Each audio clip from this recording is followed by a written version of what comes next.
తన అరెస్ట్ పై అల్లు అర్జున్ హైకోర్టును ఆశ్రయించారు. అల్లు అర్జున్ హైకోర్టులో క్వాష్ పిటిషన్ దాఖలు చేశారు. సోమవారం వరకు అరెస్టు చేయొద్దని విజ్ఞప్తి చేశారు. అటు మరి కాసేపట్లో అల్లు అర్జున్ క్వాష్ పిటిషన్ పై కోర్టు విచారించనుంది. ఇక మరిన్ని డీటెయిల్స్ మా ప్రతినిధి భాస్కర్ అందిస్తారు. భాస్కర్, చెప్పండి, అల్లు అర్జున్ తన అరెస్టుకు సంబంధించి హైకోర్టును ఆశ్రయించినట్లుగా సమాచారం అందుతోంది. డీటెయిల్స్ ఏంటి? లంచ్ మోషన్ విచారణ జరపాలని జస్టిస్ జువ్వాడ శ్రీదేవి కోర్టులో లంచ్ మోషన్ పిటిషన్ దాఖలు చేశారు. న్యాయవాదులుగా సీనియర్ అడ్వకేట్లు నిరంజన్ రెడ్డి, అశోక్ రెడ్డి ఉన్నారు. సోమవారం వరకు అరెస్ట్ చేయకుండా ఇవ్వాలని ఆర్డర్స్ ఇవ్వాలని ఈ పిటిషన్ దాఖలు చేశారు. పోలీసులను అడిగి 2.5 గంటలకు పూర్తి వివరాలు చెప్తామని అడిషనల్ పబ్లిక్ ప్రాసిక్యూటర్ చెప్పినటువంటి నేపథ్యంలో లంచ్ మోషన్ పిటిషన్ పై విచారణ మధ్యాహ్నం 2 గంటలకు వాయిదా పడింది. మరోవైపు మరి కాసేపట్లో చిక్కడపల్లి పోలీస్ స్టేషన్కు పద్మ విభూషణ్ సీనియర్ నటుడు అల్లు అర్జున్ మామ చిరంజీవి, మెగాస్టార్ చిరంజీవి చేరుకున్నారు. మరి కాసేపట్లో ఆయన చిక్కడపల్లి పోలీస్ స్టేషన్ చేరుకుని అల్లు అరవింద్ తో పాటు అల్లు అర్జున్ తో కూడా కలిసి మాట్లాడే అవకాశం ఉంది. కొద్దిసేపటి క్రితమే జూబ్లీహిల్స్ తన నివాసం నుంచి బయలుదేరినటువంటి మెగాస్టార్ చిరంజీవి మరొక 20 నిమిషాల్లో చిక్కడపల్లి పోలీస్ స్టేషన్ చేరుకుంటారు.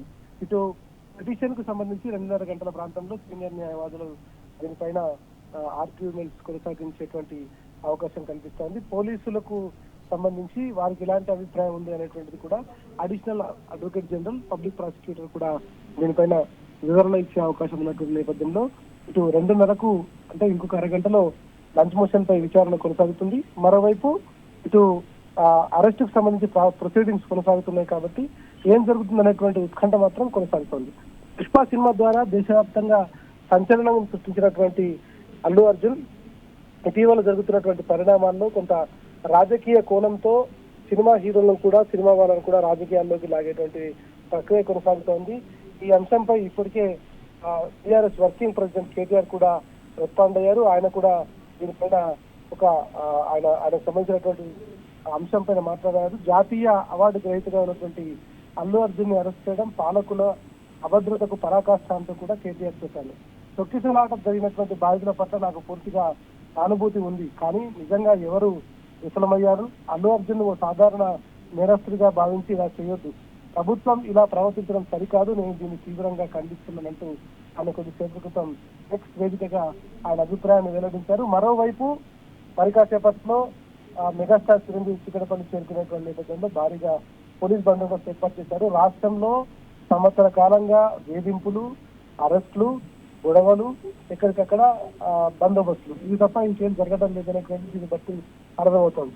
మరోవైపు 4 రోజుల క్రితం ఒక మీడియా ప్రతినిధి పైన ఒక సినీ నటుడు, ఒక ప్రముఖ సినీ నటుడు దాడి చేసినటువంటి వీడియోలు 4 రోజులుగా టీవీ ఛానల్స్ లో, యూట్యూబ్ ఛానల్స్ లో, సోషల్ మీడియా వేదికగా జరిగింది. ఆయన మీద మాత్రం ఎలాంటి చర్యలు తీసుకోలేదు, ఆయనను అరెస్ట్ చేయలేదు.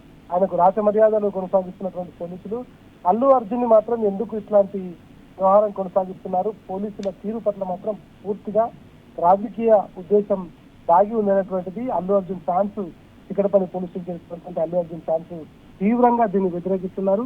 అయితే మరి కాసేపట్లో ఈయన ఇక్కడ నుంచి గాంధీకి తరలించి అల్లు అర్జున్ వైద్య పరీక్షలు నిర్వహించి అక్కడి నుంచి నాంపల్లి కోర్టుకు తరలిస్తారనేటువంటి సమాచారం ఉంది. ఇటు 2.5 గంటల లోపు హైకోర్టు నుంచి ఎటువంటి ఆర్డర్స్ వస్తాయి, ఆ తర్వాత ఎట్లా కొనసాగుతుందో చూడాలి. మరోవైపు ఇటు కోర్టు పరిధిలో ఉంది కాబట్టి ఇటు పోలీసులు మాత్రం కోర్టు ప్రొసీడింగ్స్ కొనసాగుతుండగానే పోలీసుల ఫార్మాలిటీస్ మాత్రం కంటిన్యూ చేస్తా ఉన్నారు. Right Bhaskar, thanks for updates.